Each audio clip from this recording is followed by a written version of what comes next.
Hey everybody, this is Rich, and you're watching the after action part, the after action report.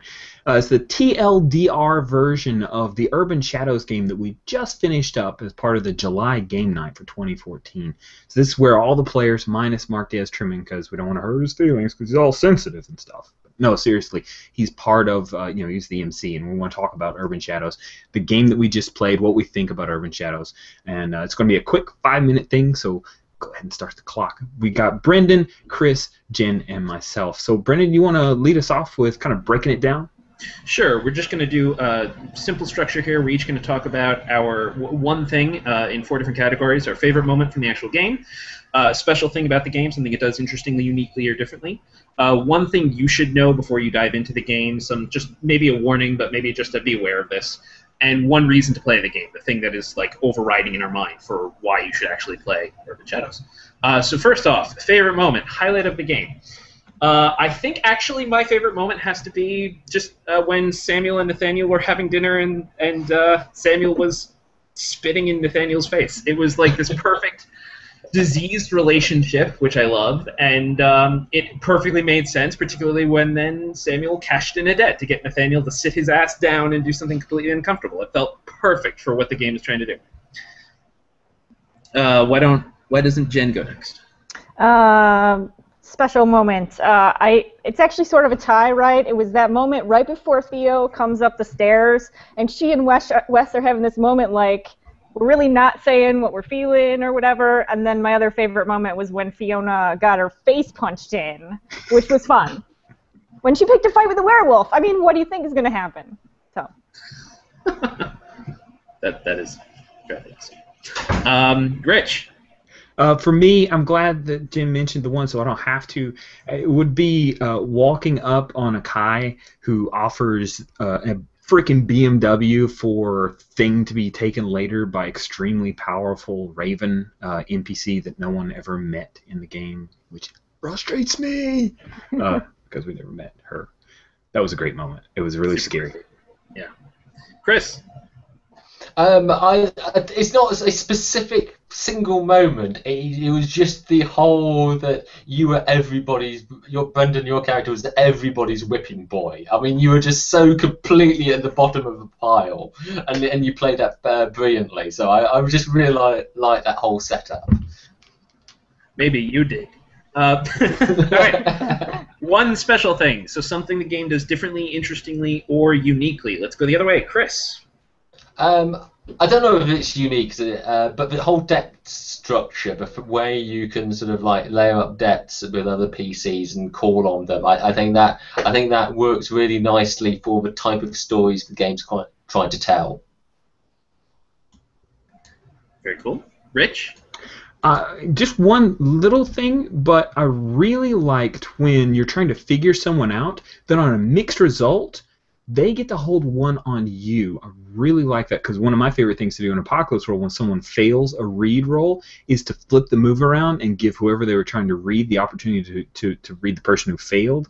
So the fact that it's baked in to figure someone out, I thought that was really cool. Great. Jen?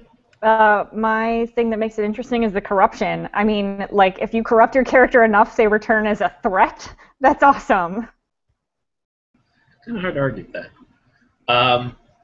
And for me, I actually think Mark called it out during the game. One of the most interesting things is there's actually no real way to put pressure on another PC except through the debt mechanics, which Chris called out. So it changes the method of interacting, especially compared to other Powered by the Apocalypse World games, where you often have something specific you can do to get other PCs to do what you want.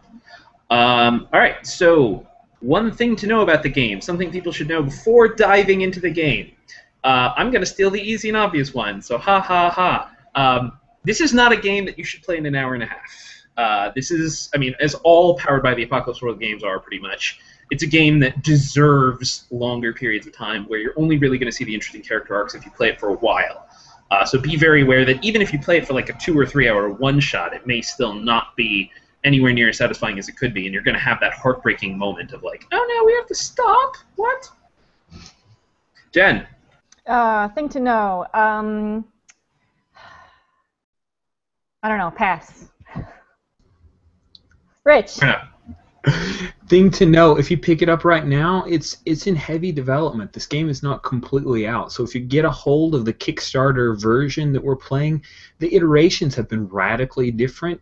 I think overall they're improving. They just don't get your heart set on the bifold, and all of a sudden the trifold comes out and you're on the wrong version. So just be mindful of that. Until it's officially released, it's in a little bit of flux. They're tweaking it along. Good point. Chris. I'm going to go for the obvious one in that you have to like urban fantasy. I mean, I've not read Dresden. I never watched Buffy. I know, I only know the vague tropes. So, I can imagine sitting down with my normal group of, fantasy gamers who don't also watch those programs, and we'll just be sitting around going, now what? That's a good point. Jen, do you want to have anything, or do you want to pass? No, mine's the same as yours. It's not a one shot. Yeah. That really hurt us. It really hurt every last one. All right, one reason to play, a strong reason to play the game, something that you would say, this is why you should play Urban Shadows. Going the other way, Chris. Because it can be long running. I could see, we've said it can't be played in an hour and a half. 6 weeks, 6 sessions, I think we could really sort of develop the depths and the factions and things like that. So, yeah, I mean, something you can really get your teeth into. Good point.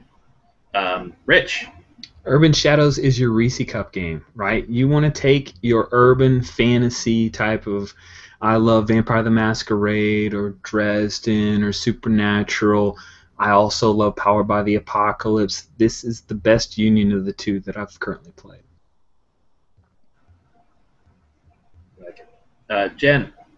Rich just stole mine. Don't press it in Marcos World Engine. So basically, Rich is a horrible monster. I get it. I was going to say basically Rich is right, but I like yours better. All right, so a reason to play Urban Shadows is that Rich is a horrible monster. All right, and so my reason to play Urban Shadows is I'm actually going to go back to one of the earlier things that we said. I actually, something that appeals to me enormously in any game is like power at a price. I always love a game that actually does power at a price. And Jen called out the corruption moves earlier, and I have to say those are incredibly cool, and those alone do so much to create this story of like, you could turn into a monster. Even if you're not a monster and you're totally a human, you still could turn into a monster. That is the story we're telling, that you could turn into a monster.